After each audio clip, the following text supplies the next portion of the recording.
Okay, I'm going to read the introduction to the Mueller report released on April 18, 2019 and transmitted to the Attorney General in March 2019. Report on the investigation into Russian interference in the 2016 presidential election, Volume 1 and 2, Special Counsel Robert S. Mueller, Washington, D.C., March 2019.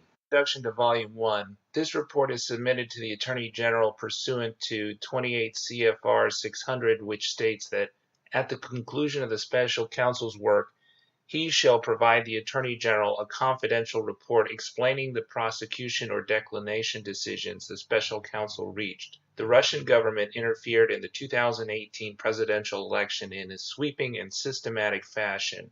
Evidence of Russian government operations began to surface in mid-2016. In June, the Democratic National Committee and its cyber response team publicly announced that Russian hackers had compromised its computer network. Releases of hacked materials, hacks that public reporting soon attributed to the Russian government, began the same month. Additional releases followed in July through the organization WikiLeaks, with further releases in October and November.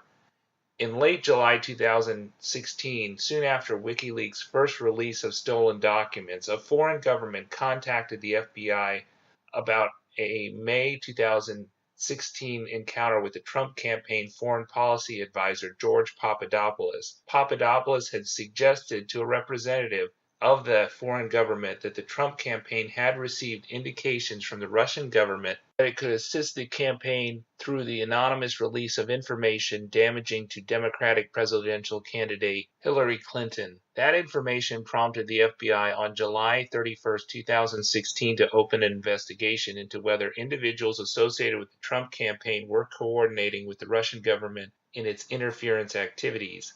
That fall, two federal agencies jointly announced that the Russian government directed recent compromises of emails from U.S. persons and institutions, including U.S. political organizations, and these thefts and disclosures are intended to interfere with the U.S. election process. After the election in late December 2016, the United States imposed sanctions on the Russians for having interfered in the election. By early 2017, several congressional committees were examining Russia's interference in the election. Within the executive, these investigatory efforts ultimately led to the May 2017 appointment of the Special Counsel Robert S. Mueller III. The order appointing the Special Counsel authorized him to investigate the Russian government's effort to interfere in the 2016 presidential election, including any links or coordination between the Russian government and individuals associated with the Trump campaign. As set forth and detailed in this report, the Special Counsel's investigation established that Russia interfered in the 2016 presidential election, principally through two operations. First, a Russian entity carried out a social media campaign that favored presidential candidate Donald J. Trump and disparaged presidential candidate Hilary Clinton. Second, a Russian intelligence service conducted computer intrusion operations against entities, employees, and volunteers working on the Clinton campaign and then released stolen documents.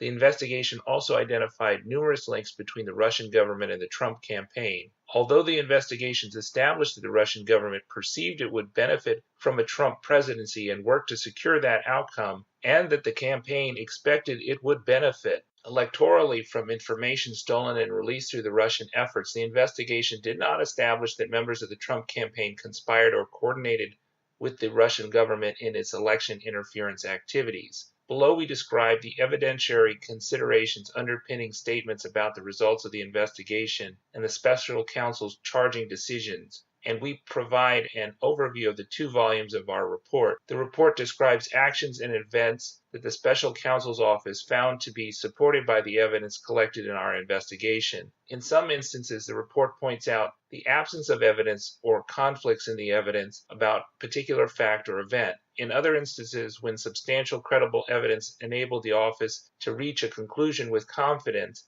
the report states that the investigation established that certain actions or events occurred. A statement that the investigation did not establish particular facts does not mean there was no evidence of those facts.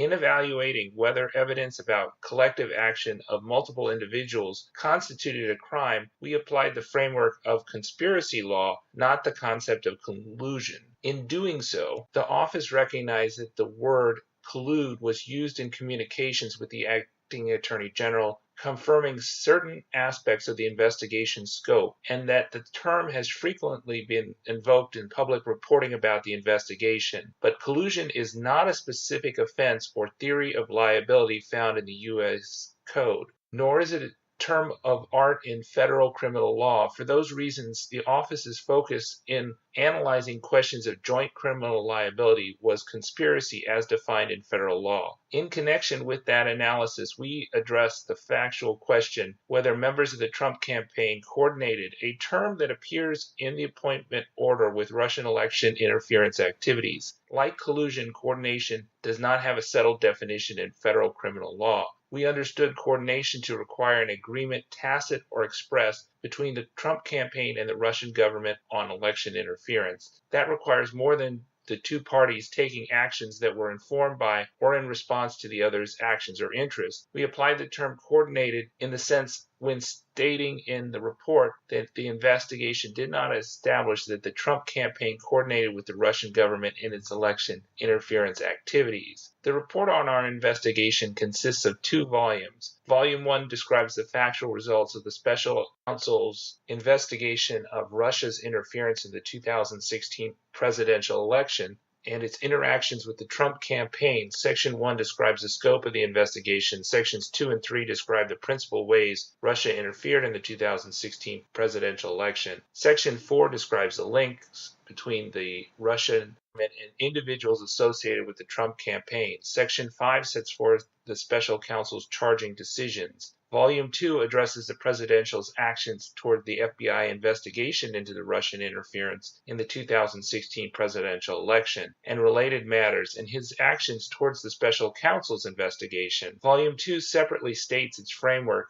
and the considerations that guided the investigation. Subscribe to Linus Wilson. I will try to record some more parts of the Mueller report and put it up here as a video. The next part would be the executive summary to Volume 1. This is the introduction to Volume 1.